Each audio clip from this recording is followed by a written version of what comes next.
SM model সরকারি উচ্চ বিদ্যালয়ের শিক্ষার্থী বন্ধুরা, আমি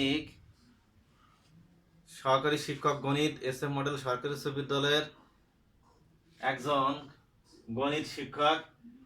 আমি অনন্ত কুমার বাইন। গত ক্লাসে আমি উচ্চতর একটা ক্লাস নিয়েছিলাম, সেই ক্লাসটা ছিল 8.1-এর, আর 8.1-এর আরও বাকি যে অঙ্কগুলো আছে সেখান থেকে আজকে একটা ক্লাস নিয়ে আমি আলোচনা করছি।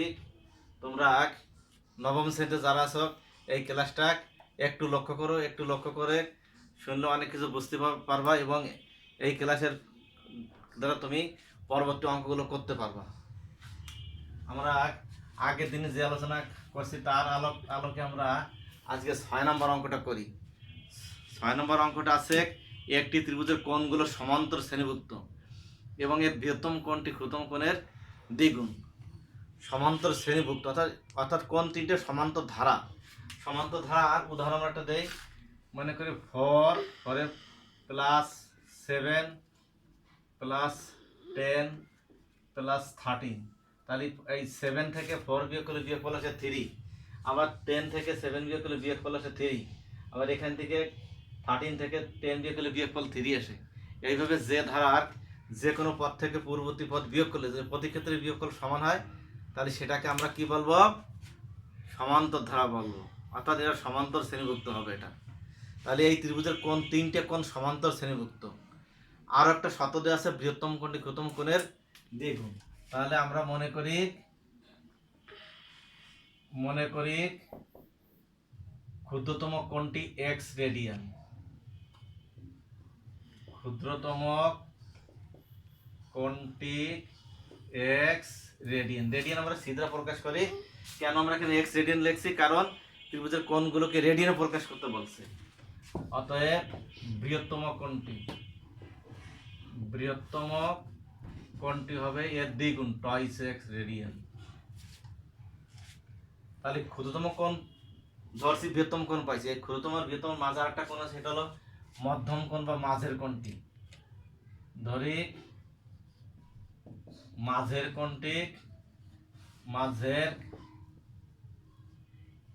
কোণটি বা মধ্যম কোণটি y রেডিয়ান।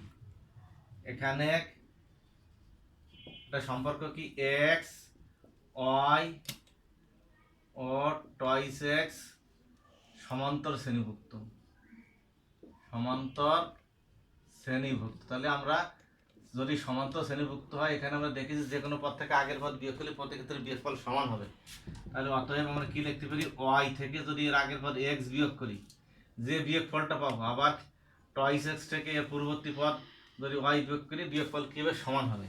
এখান থেকে আমরা পক্ষান্তরকে লিখতে পারি y plus y equal to twice x plus x, বা টয়েস y ইকুয়াল টু কত? Thrice x।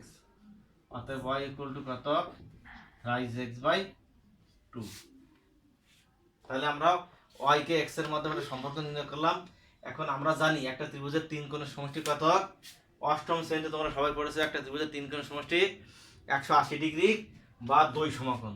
আর এই 180 ডিগ্রি মানে পাই রেডিয়ান। এখানে আমরা শিখছি 180 ডিগ্রি মানে পাই রেডিয়ান। ডিগ্রি এবং রেডিয়ান মধ্যে সম্পর্ক থেকে পাই 180 ডিগ্রি মানে পাই রেডিয়ান।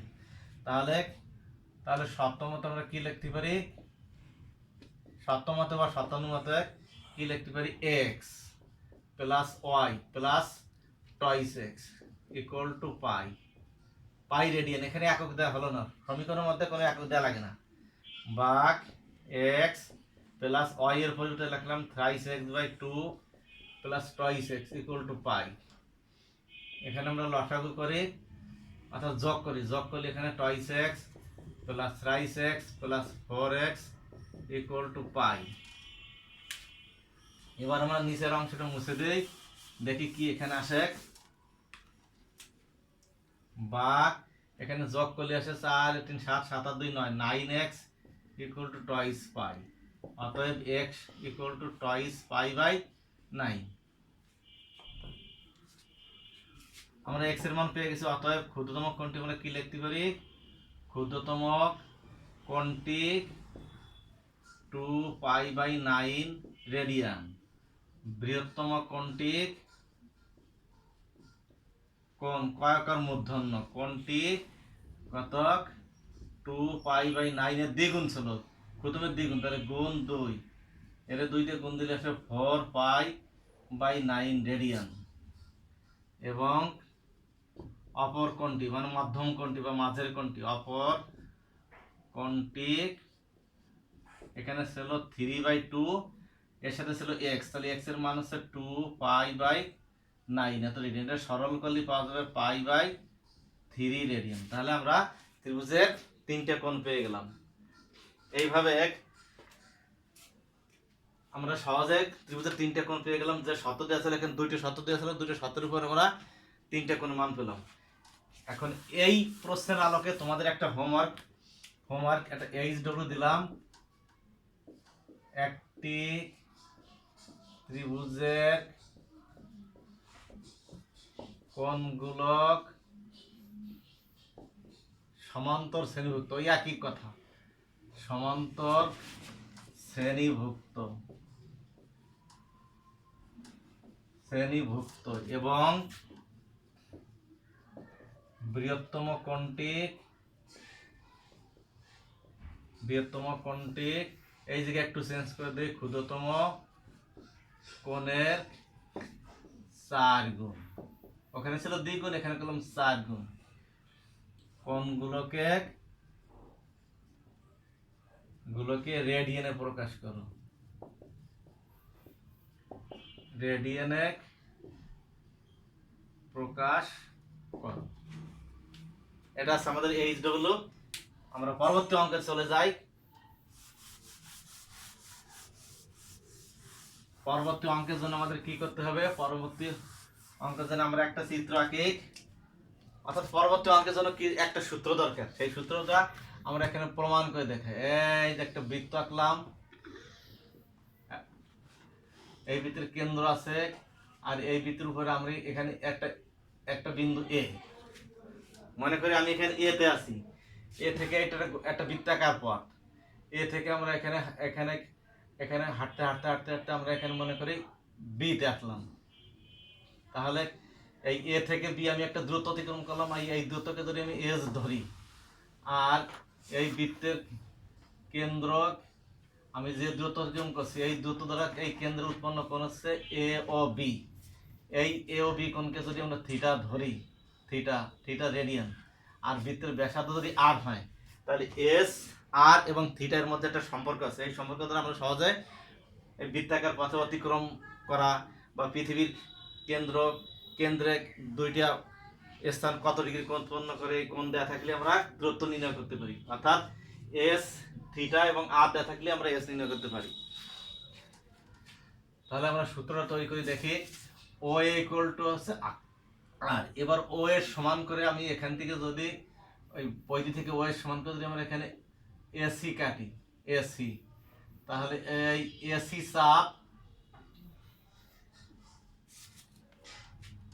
তাহলে এখানে চাপ কি আসছে? চাপ এসি ইকুয়াল টু আর আসছে, অর্থাৎ ও এ চাপ এসি ইকুয়াল টু আর, চাপ এ বি ইকুয়াল টু আমরা ধরেছিলাম এস। এখন এইখানে চাপ ও এ আর চাপ এসি সমান, এইটা থেকে আমরা আগের ক্লাসে আমরা শিখেছিলাম যে বৃত্তের ব্যাসার্ধের সমান চাপ ওই বৃত্তের কেন্দ্রে যে কোণ উৎপন্ন করে সেই কোণকে বলে 1 রেডিয়ান কোণ। তাহলে কোণ এ ও সি হচ্ছে কি 1 রেডিয়ান কোণ। তাহলে অতএব কোণ A O C equal to 1 radian কোণ। আর আমরা ধরে নিয়েছি কোণ A O B equal to theta radian কোণ। এখন এখানে আমরা জানি একটা বৃত্তের যে কোনো চাপ দ্বারা উৎপন্ন কেন্দ্রস্থ কোণ কি হবে? ওই চাপের সমানুপাতিক, অর্থাৎ চাপ যদি বাড়াই কোণ বড় হবে, চাপ ছোট হলে কোণ সমান হবে। 2টা চলকের মধ্যে যদি এরূপ সম্পর্ক থাকে যে একটা বাড়ালে একটা বেড়ে যাবে, তখন সেটাকে আমরা বলি সমানুপাতিক। আর একটা বাড়ালে একটা কমে গেলে সেটাকে বলা হয় কি? ব্যস্তানুপাতিক। তাহলে এখানে চাপ যত বাড়বে কোণ তত বড় হবে, চাপ যত ছোট হবে কোণ ছোট হবে। তাহলে চাপ আর কোণ হলো সমানুপাতিক। তাহলে আমরা লিখতে পারি চাপ এ বি বাই চাপ এসি ইকুয়াল টু কোণ এ ও বি বাই কোণ হচ্ছে এ ও সি। তাহলে চাপ এ বি এখানে কত আসছে এস, আর চাপ এ সি ইকুয়াল টু আসছে আর, ইকুয়াল টু এখানে কোণ এ ও বি আসছে theta degree, theta radian, degree না রেডিয়ান, আর এখানে এ ও সি হলো 1 রেডিয়ান, এখানে 1 রেডিয়ান, বা এখান থেকে লিখতে পারি S equal to theta by 1 গুণ হলো আর, এখানে গুণফল কত হবে, অর্থাৎ S equal to R theta, সাদা লিখলাম S equal to R theta. তাহলে একটা বৃত্তর চাপ, যে কোনো চাপ যদি কেন্দ্রে থিটা ডিগ্রি কোণ উৎপন্ন করে, থিটা রেডিয়ান কোণ উৎপন্ন করে, আর বৃত্তের ব্যাসার্ধ যদি আর হয়, তাহলে S equal to R theta. এখন এর সাহায্যে আমরা একটা অঙ্ক করি, ক্যালকুলেটর নিয়ে এসো। এর সাহায্যে আমরা একটা অঙ্ক করি, এর সাহায্যে আমরা এখানে 8 নম্বর অঙ্কটা করি। 8 নম্বর অঙ্কটা, এখানে 8 নম্বর অঙ্কটা হচ্ছে ঢাকা, 8 নম্বর অঙ্ক হচ্ছে পৃথিবীর ব্যাসার্ধ 6440 কিলোমিটার, টেকনাফ ও তেঁতুলিয়া পৃথিবীর কেন্দ্র 10 ডিগ্রি 6 মিনিট 3 সেকেন্ড কোণ উৎপন্ন করে টেকনাফ ও তেঁতুলিয়া মধ্যবর্তী দূরত্ব নির্ণয় করো। টেকনাফ ও তেঁতুলিয়ার মধ্যবর্তী দূরত্ব নির্ণয় করতে হবে। তাহলে এখানে কি আছে, পৃথিবীর ব্যাসার্ধ, পৃথিবীর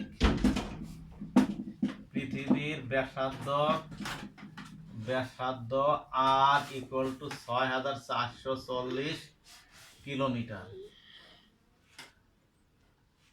আর টেকনাফ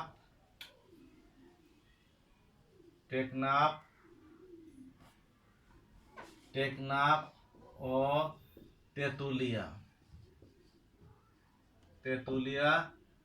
কর্তৃক পৃথিবীর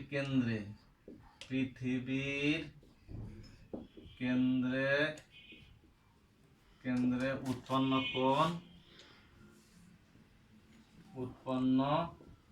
কোণ theta equal to 10 degree 6 minute 3 second.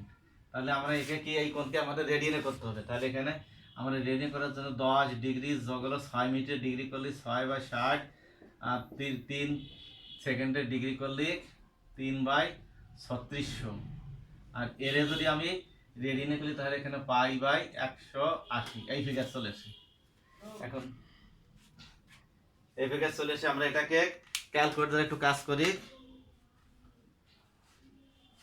ক্যালকুলেটরে আমরা করি 10 যোগ 6/60 যোগ 3/3600 গুণ পাইয়ের মান হচ্ছে 3.1416 ভাগ 180 ইকুয়াল টু আমার আসতেছে 0.17629। অতএব এবার লিখতে পারি কি, টেকনাফ ও তেঁতুলিয়ার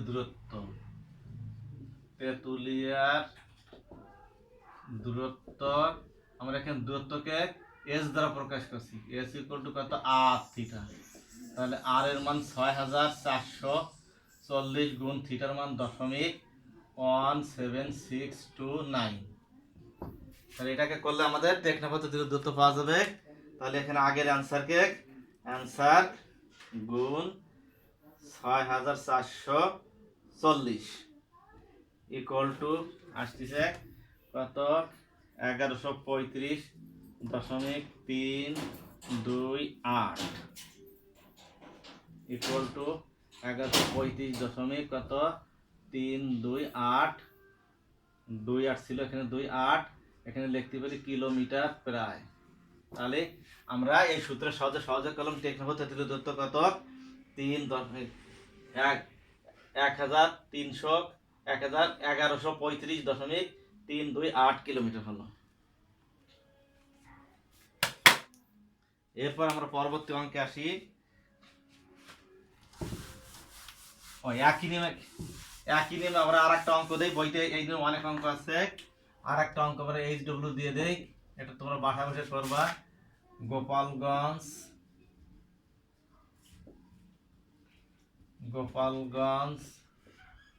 ও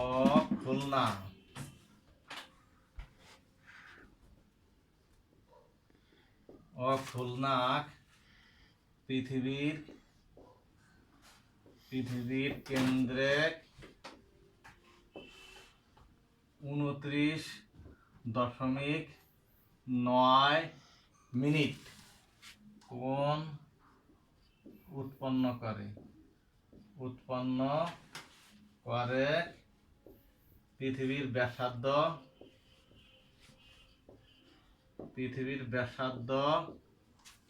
6,440 কিলোমিটার হলে গোপালগঞ্জ ও খুলনার দূরত্ব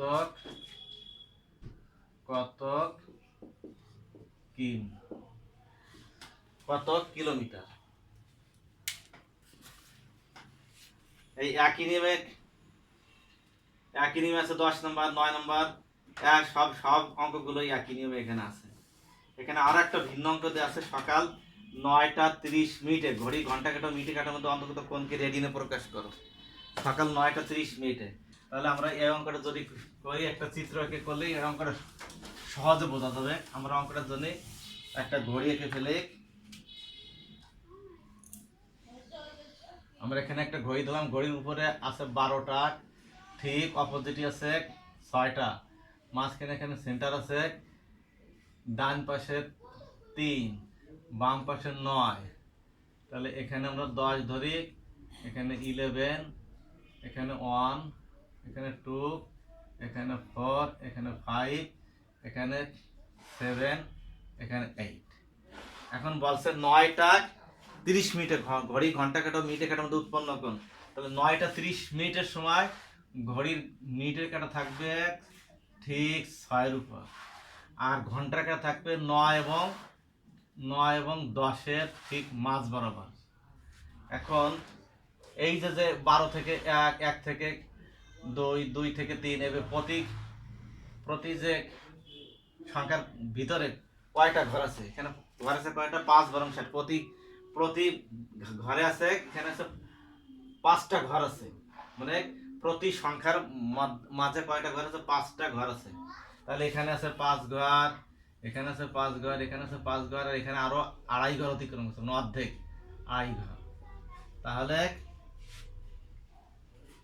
9:30 মিনিটে ঘড়ির ঘন্টার কাটা ও মিনিটের কাটার মধ্যে উৎপন্ন ঘর ইকুয়াল টু কত? উৎপন্ন ঘর সংখ্যা ইকুয়াল টু এখানে 5, 6 থেকে 7 5, 7 থেকে 8 5, 8 থেকে 9 5, আর 9 থেকে 10-এর মাঝে হচ্ছে 2.5, 2.5 ঘর। এখানে আসছে যে 17.5 ঘর। আর এক ঘর কেন্দ্রে উৎপন্ন করবে, যেহেতু মোট 360 ডিগ্রি আছে, এখানে কেন্দ্র আছে মোট 360 ডিগ্রি, তাহলে এক ঘর হলো 360 ভাগ হলো 6, 360 যদি 60 দ্বারা ভাগ দিই তাহলে আছে 6 ডিগ্রি কোণ। তাহলে এক ঘর দ্বারা উৎপন্ন কোণ ইকুয়াল টু কত? 360 ডিগ্রি ভাগ হলো 60, মোট 60টা ঘর, এখান থেকে শুরু করলো মোট 60টা ঘর, 5 বরং 60, তাহলে 6 ডিগ্রি। অতএব উৎপন্ন কোণ কত আসছে? উৎপন্ন কোণ ইকুয়াল টু 17.5 গুণ হলো 6, এটা কি হলো? ডিগ্রি হলো। আর এরা যদি π/180 দ্বারা গুণ করি তাহলে এত হয়ে গেল রেডিয়ান। তাহলে এবার আমরা সহজে ক্যালকুলেটর ব্যবহার করে সহজে করতে পারি।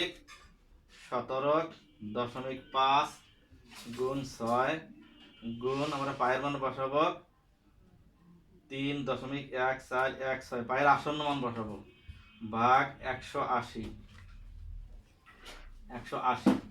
তাহলে ইকুয়াল টু আসবে কত 1.8326 এত রেডিয়ান।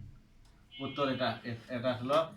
তাহলে দেখা যাচ্ছে যে 8.11 আমরা যে অঙ্কগুলো করছি বেশিরভাগ অঙ্কে এখানে 6 থেকে 13 পর্যন্ত 6 নম্বর অঙ্ক করেছি, 7, 8, 9, 10 সব একই কোয়ালিটি অঙ্ক, 12, 13 একই কোয়ালিটি অঙ্ক, শুধু 10, 11 নম্বর ভিন্ন অঙ্ক ছিল, 6 নম্বর ভিন্ন অঙ্ক ছিল। এর আগের দিন আমরা বাকি অঙ্কগুলো করেছিলাম।